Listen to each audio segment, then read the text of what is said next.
Di Bosnia itu kita benar-benar dituntut buat berpikir lebih cepat, ambil keputusan lebih cepat, dan bergerak secara lebih efisien.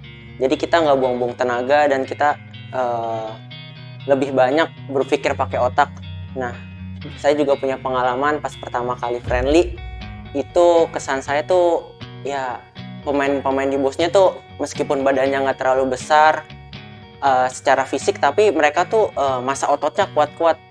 Mereka punya body yang kuat. Saya juga waktu pertama kali kaget gitu. Sampai-sampai saya di body sedikit aja dan ya sampai mental. Ya itu kesan pertama saya di main bola di Bosnia.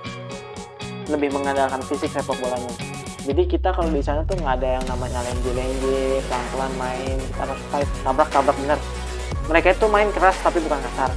Habis itu mereka itu kalau main hilang bola kejar.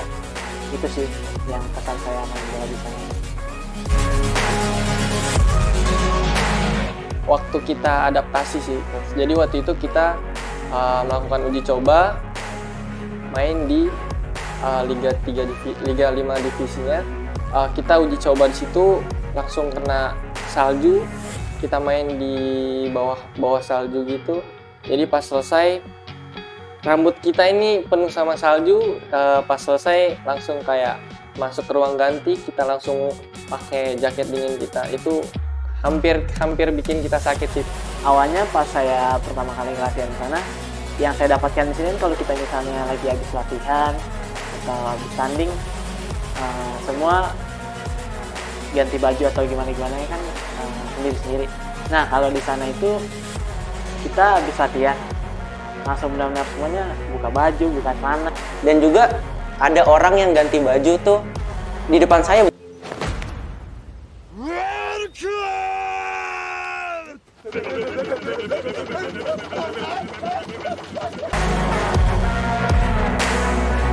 Kalau perbedaan budaya sih nggak terlalu jauh ya kalau menurut saya. Paling cuma makanan dan lain-lainnya. Paling beda sih perbedaan cuaca sih. Kalau cuaca di sini kan panas atau hujan, kita main bola kayak gitu. Kalau di sana tuh dingin. Pertama kali saya latihan di sana lagi salju, dingin. Itu sih yang kayak badan jadi agak ngedrop terus karena dingin terus. Pertama kali kita keluar negeri dan kita benar-benar hidup sendiri.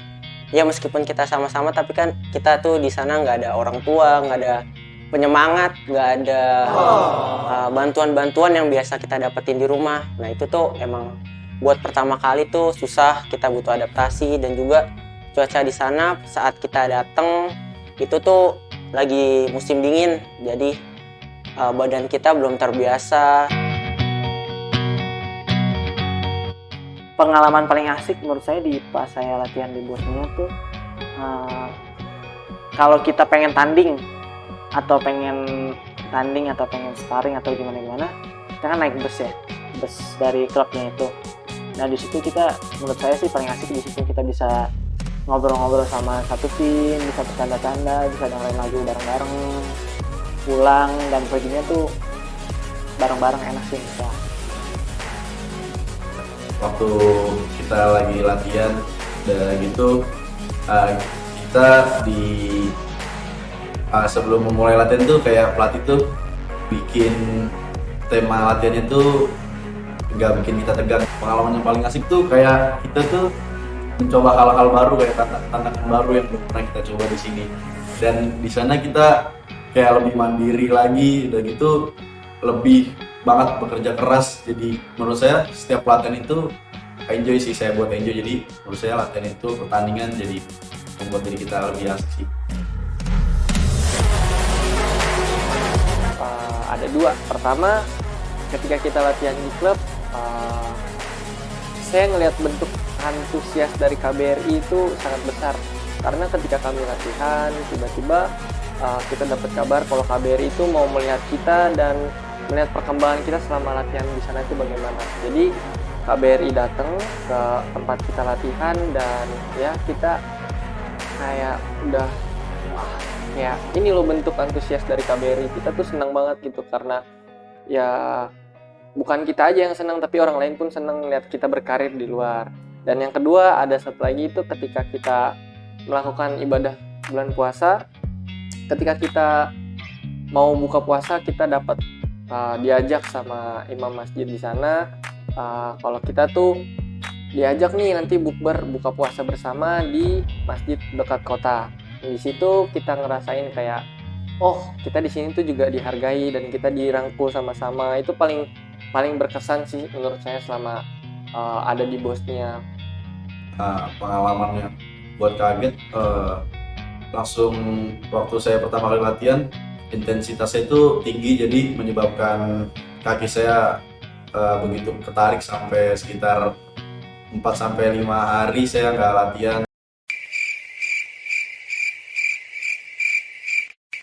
Saya recovery terus di pinggir lapangan, lagi waktu pertama kali datang, terus saya diuji sama pelatih di friendly match pertama, dan itu yang membuat saya benar-benar terkesan bagaimana saya menghadapi lawan yang besar, bagaimana saya menghadapi cara bermain yang baru saya alami, bagaimana cara ngambil keputusan. Itu membuat saya benar-benar terkesan, sangat banyak belajar dari Bosnia. Dipinjemin ke divisi 3, 4, dan 5-nya. Di situ saya benar-benar ngerasain bahwa orang Asia itu bisa dibilang dipandang sebelah mata, khususnya Indonesia yang baru berkembang sepak bolanya. Saya pernah sedikit cerita, di saat saya belum memulai pertandingan saya sempat juga kayak diremehin, tetapi dari situ semakin saya diremehin, semakin saya bisa dibilang dihina, semakin itu dibalik itu juga semakin tertantang motivasi saya untuk membuktikan bahwa orang Indonesia itu mampu untuk bersaing di sana dan bisa menjawab pertanyaan yang membuat ragu mereka. Bahasa Bosnia sih udah bisa, tapi baru yang semacam sapa-sapa kayak ciao, zdravo, itu artinya kayak halo, hai. Terus kayak aku sayang kamu itu volimte.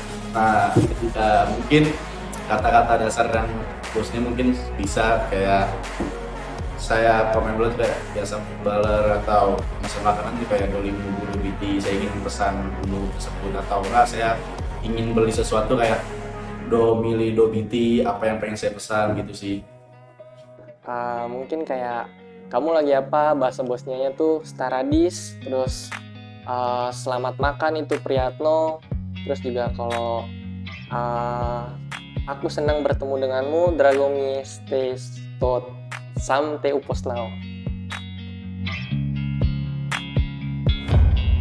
Dari teknik sih, kalau misalnya latihan sana tekniknya kayak passing, karena orang-orang banyak yang ngeremehin passing itu ya biasa aja. Kalau di sana tuh benar-benar passing tuh nomor 1, karena mereka main passing-passingan, nggak ribet gitu mainnya, simple passing, dan passing. Yang paling kita belajar sih sana passing, terus shooting juga. Terus kita harus ngelihat kayak vision, kita main tuh harus ada visinya. Terus kayak penglihatan juga kita harus bisa belajar. Tiap hari kita ketemunya olahraga, sepak bola, pokoknya setiap hari. Ya makanya kenapa orang-orang kalau saya pulang bilang badannya agak gedean. Yang pertama itu perkembangan saya nggak mau kalah, saya pasti selalu bersaing, selalu ingin menampilkan yang terbaik. Ya waktu itu saya pernah lagi makan siang kan, ada namanya pelayan restoran itu namanya Dragan, jadi saya nyebutin dia tuh Dragon karena dia ngeselin, jadi saya sebut Dragon. Jadi waktu itu dalam keadaan ramai restorannya, terus tiba-tiba dia nyamperin saya seolah-olah tuh kayak baiklah ngajarin bahasa sana, ternyata tuh bahasa-bahasa yang diajarin dia tuh bahasa-bahasa kasar, kayak dia tuh nunjuk ke saya tuh disuruh ngucapin apa yang dia ucapin gitu, dan ternyata itu tuh bahasa kasar sana, sampai saya dilatin semua orang yang makan di restoran itu karena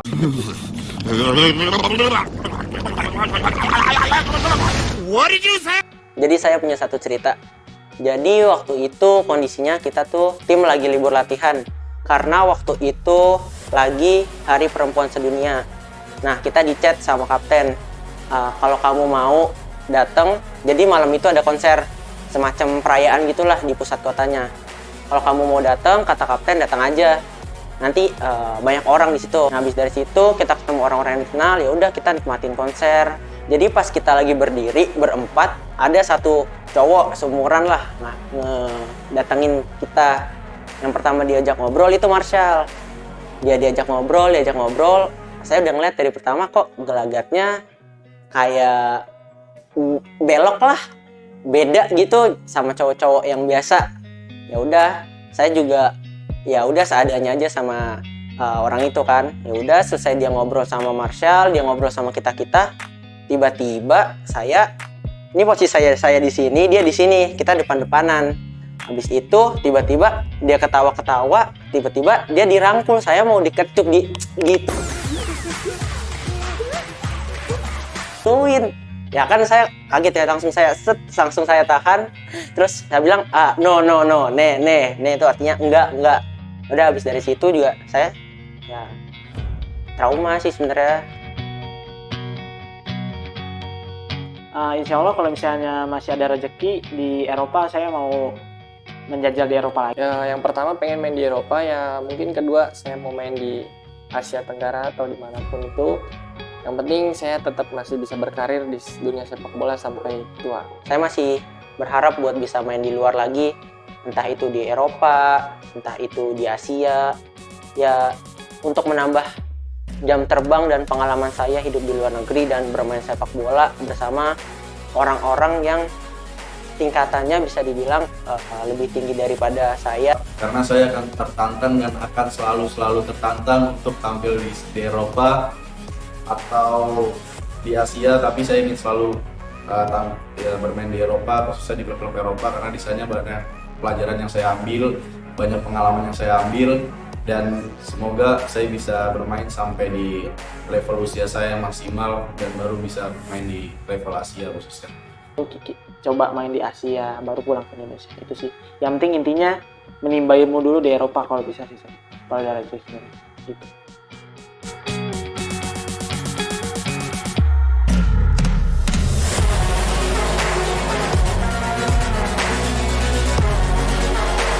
Kita di sini kan main panas, dingin. Kalau di sana, ulang adaptasi budaya. Aduh. Jadi tiba-tiba tuh pelatih itu ngasih metode coach, start dulu coach.